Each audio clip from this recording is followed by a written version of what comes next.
Beijing, ancient capital, modern metropolis, the home of emperors, and the heart of a great cultural tradition.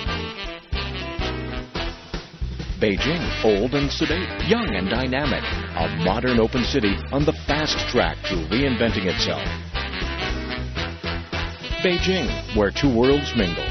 Being Beijing is experiencing the life, seeing the sights, sampling the culture. That's being Beijing.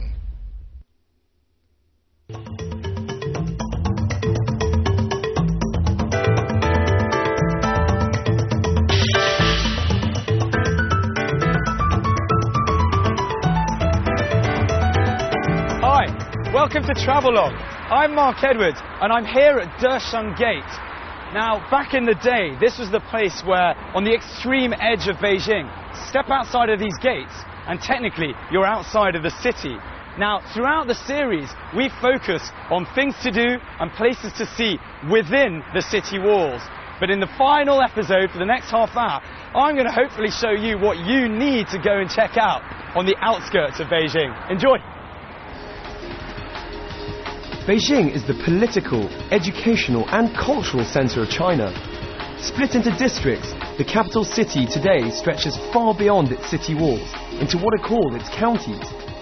By the gates, located at the edge of what used to be the city proper, there are transport hubs from where eager Beijingers and tourists can set out for destinations within Beijing as well as around its outskirts. Back in the past, each of these gates served its own particular function. It was through Desheng Gate, for instance, that victorious troops made their return to the city, while Anding Gate was where they set out on expeditions. I was doing things a little backwards by heading out of Desheng Gate to go and explore some of the gems to be found on the outskirts of the city. Maybe I'd somehow return victorious through Anding Gate, or simply be happy with some astute tourism.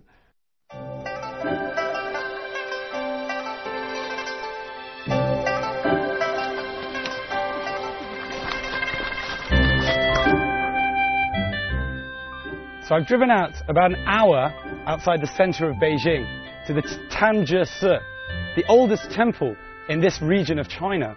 So old, in fact, that they actually say, first came the Tangzhe temple, then came Beijing. Situated 45 kilometers west of Beijing, Tangzhe Temple is the largest of all of Beijing's temples. With a history of over 1,600 years, it is one of the most important holy sites in the capital. Tourists and religious folk slowly and peacefully make their way together up a delightful climb amongst the trees to reach the temple. This place is a must-see for anyone with a love of Chinese temples and dramatic mountain scenery. Or even if you're just looking for a chance to relax in a peaceful environment. That said, try and avoid coming here on the 1st and the 15th days of the lunar month, as that's when the temple is overflowing with people coming to worship and burn incense. Unless, of course, big crowds are your thing. Personally, I was quite happy visiting on another day when the crowds were sparse and I was able to lethargically take in the sights. It really is an ideal day trip if you want to get away from the hustle and bustle of a big cosmopolitan city like Beijing. And spending some time in Tangzhe Temple, or its tea house in particular, helps to reinforce this feeling. It's just so peaceful here. Whether you come to pray, or simply to fulfill your role as a budding culture vulture, you will find that the trees and flowers in and around Tangzhe Temple are worth the price of admission alone. 35 RMB if you're wondering. An excellent time to visit the Tangzhe Temple is around mid-April, when the magnolias are in bloom, yielding beautiful blossoms of white, yellow and purple.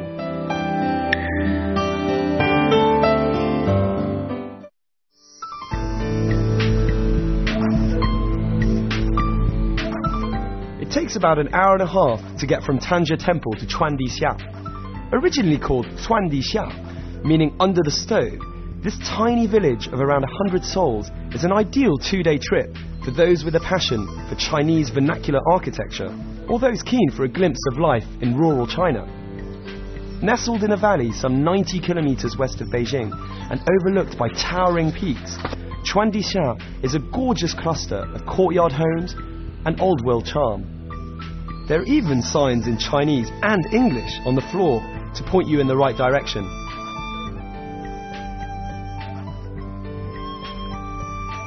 Okay, so here in Zhuangdixia, you will see this character extremely often scattered around the village.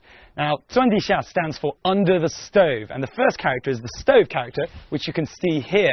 Now, that's the literal translation, and you should never really literally translate anything, because in Chinese, the character is extremely meaningful. We have 4 characters within the one character. Now, this is testing my own research, and please don't call me up on this, but we do have fire here, 火, which is surrounded by a big fire, 大火, and that's above that we can find a forest or wood in lin. So we have fire with a forest, and above that, 兴, meaning sort of thriving. So the whole of the character it has a very good Chinese meaning of prosperity, so that there's prosperity across the village. So much better meaning in Chinese.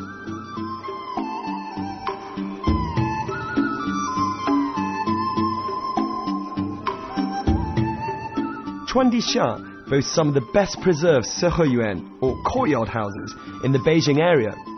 It was opened to tourism in 1997. Steeped in a history of over 500 years, it was blissfully relaxing to wake up early and walk around this historic village completely undisturbed. It really has the feel of a place that is completely untouched by time. You can lose yourself amongst the narrow alleyways that snake their way around this hillside hamlet.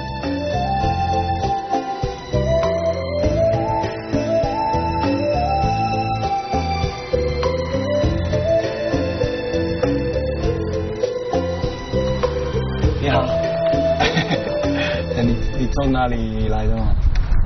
我是从北京市里面过来的。啊，是吗？你常常来这画吗？对，我已经来了好多天了。The area is a magnet for artists, poets, and period drama camera crews. The look and feel of the village is ideal for imbuing artists and poets with the inspiration to pen or paint some creative magic. This in turn works for the TV and film industry, who don't need to fork out major sums of money on designing expensive traditional Chinese sets, when the entire village is, in itself, already preserved just as they want it.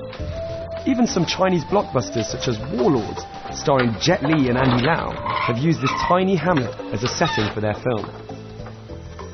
I thoroughly recommend spending the night in Zhuangdixia. You won't find any 5-star hotels here, but the local food is great, the people are friendly, and with most lodgings offering basic accommodation at around 15 RMB per night, you'd be hard-pressed to find better value for money for such a unique, one-off experience. Hey buddy. Surrounded by dogs today. I finally arrived at the highest restaurant in Zhuangdixia, and it's coincidentally the hotel as well that I stayed in last night. Very cheap and comfortable. This is something that caught my mind earlier on when I was heading out, and I asked what it was, and it's in fact a menu, a Chinese menu. So we have all the dishes are made locally, and we have I think they told me this one was meat. One of them is that's fish. That's character for fish, and then cheeseburger, milkshake, and fries. Is that one? No idea. Can't really read them.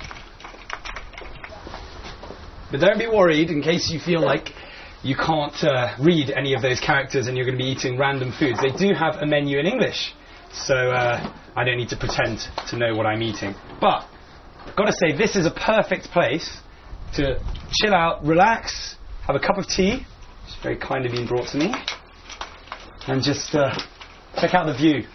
Cheers.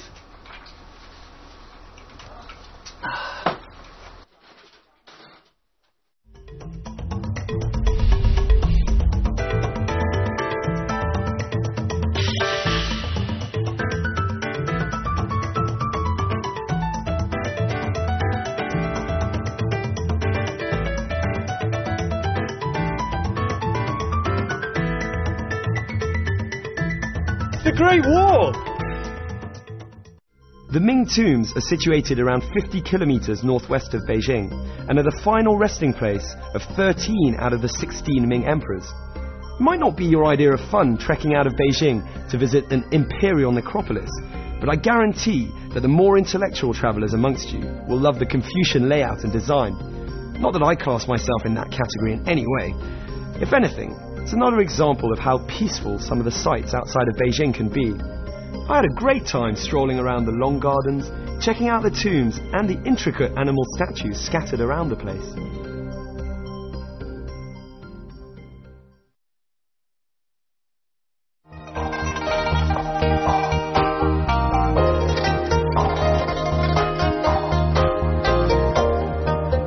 Hire car options are beginning to open up in Beijing, and for those happy to accept that laziness on holiday is not a sin, you'll be glad to hear that the majority of these come with a driver. So just sit back, relax, and enjoy the Beijing countryside. That said, don't worry if you're driving on your own. There are maps available with both English and Chinese place names. It is a beautiful day today. The sun is shining and the sky is blue, and it's a perfect time to take a little trip outside of Beijing, which is what I've done. I'm an hour and a half outside, and I'm here in Ⅵ district. A great place to check out. There's plenty of things to do. Firstly, if you want to just relax, you come down to Yangtze Lake. Take a little chill session there. Bit of culture, you can go and check out the Hongluo Temple, or do what I'm doing right now, and that's coming to the home of the Red Lantern. I'm in Hongmiao, and I'm going to see how those things are done, so and maybe even try and make one myself. Let's go check it out.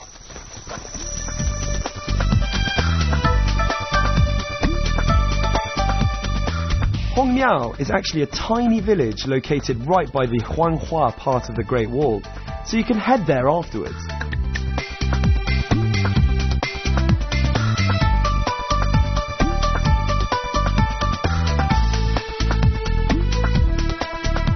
Right, I've just been told there are 50 families that live in this little village, and each and every single one of them has something to do with the making of the Red Lantern. And this is where the magic happens. Let's go and have a look.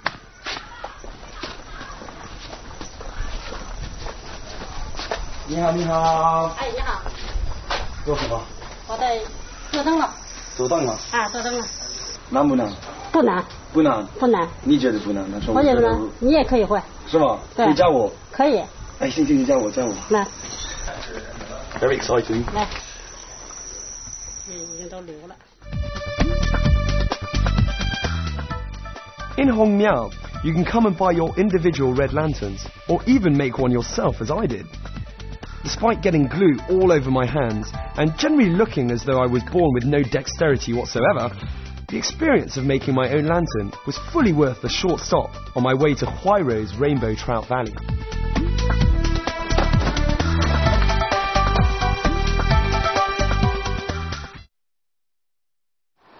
Well, there are definitely advantages to the job of being a travel presenter, and heading out to Beijing's Rainbow Trout Valley to enjoy some delicious fish, sample the vibrant nightlife, and try out some of their many activities is certainly one of them. As a weekend getaway with friends, or simply a chance to romance that special someone in an idyllic location, the valley has it all. You can find rustic courtyards with barbecue pits, mountain villas, countryside hotels, as well as various styles of ranches nestling among green hills and blue waters. Let me warn you though, this place is as popular at weekends as it is calm during the week. So I'm here at Exploring Valley, and the great thing about this place is they have lots of different activities for you to do to keep yourself entertained during the day. And we have rock climbing, horse riding, archery, paintballing, amongst other things. And I've decided to do some rock climbing to work up a little bit of a hunger before dinner. Plus, I get to wear these cool mountain rock climbing nappies. I don't think that's the technical term, by the way, but they're pretty cool anyway. So I'm going to go up the easy slope first, and then hopefully try the other one later.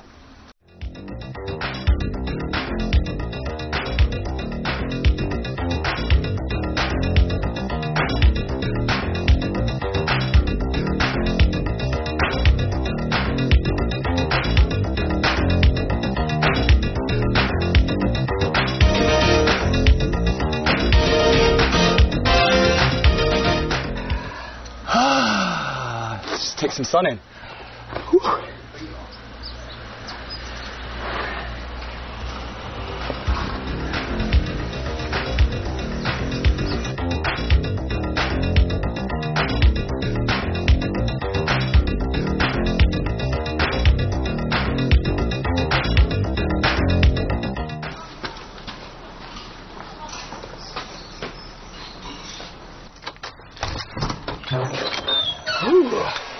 go and check out the place. Come on.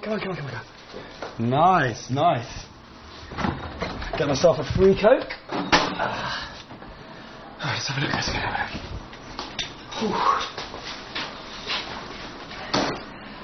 Tiring day. Now, this is one of the perks of the job, is I get my own place for the night, and a place like this would set you back at the weekends at about 1,200 kwai. There's 2 bedrooms, and so about 4 people can stay here. And during the week, it goes down to 700. So, let's go check out the rooms. I'm going to go with this one. Oh, bed. Oh, sorry. You gotta go. I'm going to go for a snooze. See you later. Romance is arguably top of a lot of people's priorities, but as everyone knows, the true way to a man's heart is via his stomach. Or maybe that's just me. Anyway, the real stars of this place are the trout. Don't worry if you haven't brought your fishing gear, you can still handpick your fish at all the restaurants. I just love the atmosphere here. Everyone is in really good spirits. This is the bit that I've been waiting for all day. I love the rock climbing, a bit tiring, but now we have a chance to unwind, relax. I'm in Kwai Ro in an area called the Trout Valley, an area that never sleeps. It's a party town, and everyone comes here to have some food, have a lot of drinks, and just have a good time. I'm here. I'm joined by a few friends, and is this your first time here? No, I've come here many times. Really? Yeah. Why? Such a beautiful place. What would you guys recommend in terms of food? Because I don't really know what to eat, so...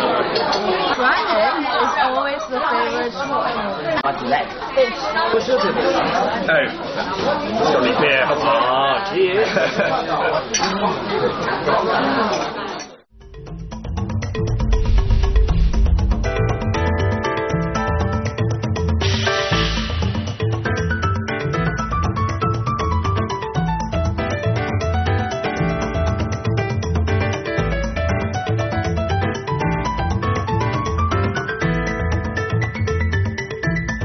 Great Wall! With your belly full, your head a little light from the dozens of beers, and safe in the knowledge that Rainbow Trout Valley has enhanced your reputation as a modern-day Romeo, you have to head to the Great Wall. Much like taking in the Ming tombs after Chuandixia, you do need to mix up the hidden treasures with the more famous sites. And this one you don't, and quite literally won't be able to miss. It's my favourite in and around Beijing, and it really is China's mandatory must-see site. With a history of over 2,000 years, in its heyday it was guarded by more than 1 million men. It's been estimated that somewhere in the region of 2 to 3 million people died as part of the project of building the wall. The closest section of the Great Wall to Rainbow Trout Valley is Muqianyu, situated roughly 70 kilometres northeast of Beijing. It's one of the best preserved parts of the Great Wall, and one that I find is the most friendly for all ages. By this, I mean that there is a cable car to take you up and down, if you're feeling a tad unfit, as well as a toboggan down to keep the younger generations happy. You can of course bypass any of these and make your own way up and down on foot, if you're feeling slightly more adventurous. It's pretty tiring just walking up here. Make sure you bring lots of water with you.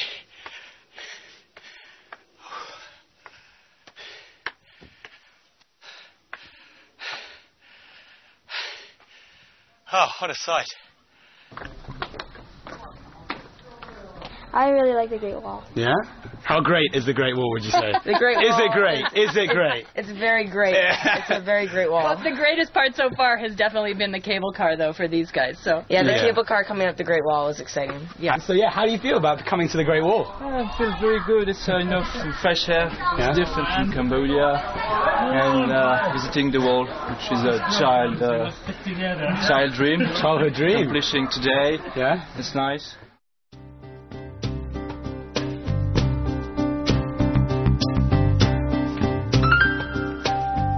So I'm here at the gate of the Mutianyu Pass, and this is in fact where the generals would allow people in and out.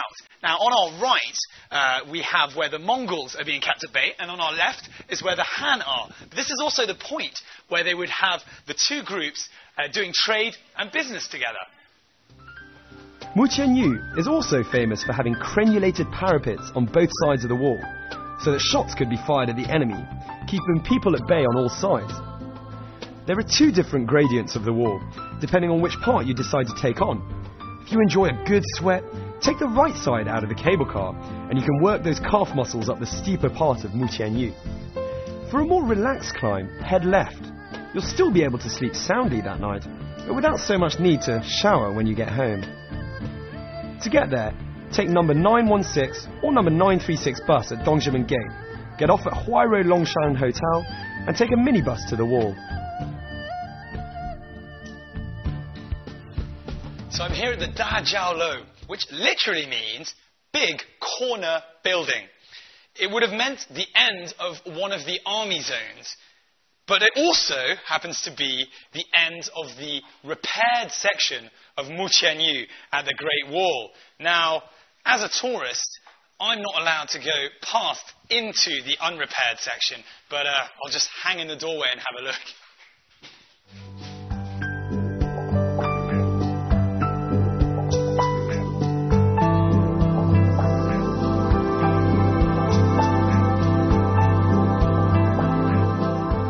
If you'd prefer to feel as though you've got the Great Wall all to yourself, head to Summatai. It's situated 120 kilometers northeast of Beijing. Hanging precariously onto Yanshan Mountain, it is known for its steepness, ingenuity, and uniqueness. It really is a totally different experience to Mutianyu. More serene, but also much harder work. Not for the lazy. Well, I was up at the crack of dawn this morning so that I could try and enjoy this part of the Great Wall almost all to myself. Now, Summatai is not as famous as its more illustrious cousins, Badaling and Mutianyu. However, that doesn't mean you should miss out on it. I personally think this is the most well-kept part of the Great Wall, in that it seems to have a lot less refurbishment or a lot less repairs. Now, we're right on the border of Hebei province on my right and Beijing on my left. But I've got to warn you, it's more of a tip. When you come to Summatai, it's the hardest part of the Great Wall to climb because it's the steepest and tallest. So be sure to pack some seriously solid hiking boots. Whew.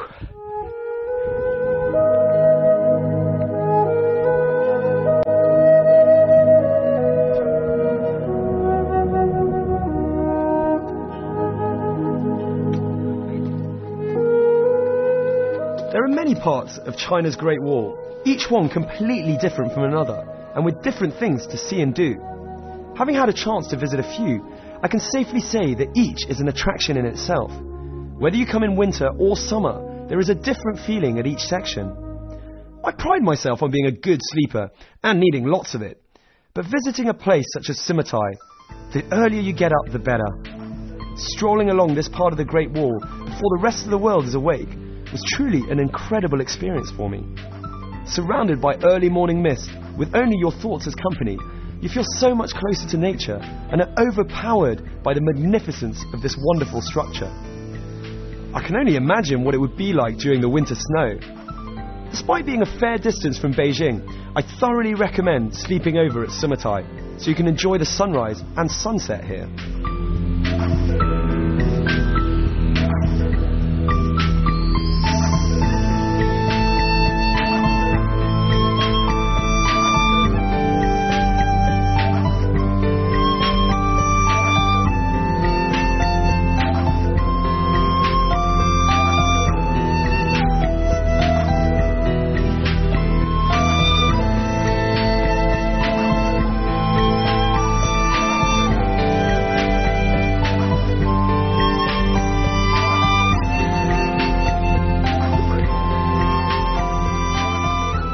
To the top. Woo. But it's time to get a little sad because unfortunately that is all the time we've got left, and we're wrapping up the Beijing series as a whole. Now, I really hope you've enjoyed your tiny little taste of what this wonderful city has to offer, from the tall skyscrapers and hustle and bustle of the central business district, right down to the traditional quiet courtyard houses in Ⅵ, without forgetting the wonderful food, obviously. But above all, I really hope that we've been able to give you an insight into how quickly this city is changing, evolving and modernising, while still retaining its traditions and culture for future generations to enjoy. I'm Mark Edwards, and I'll see you very soon on another episode of Travelogue.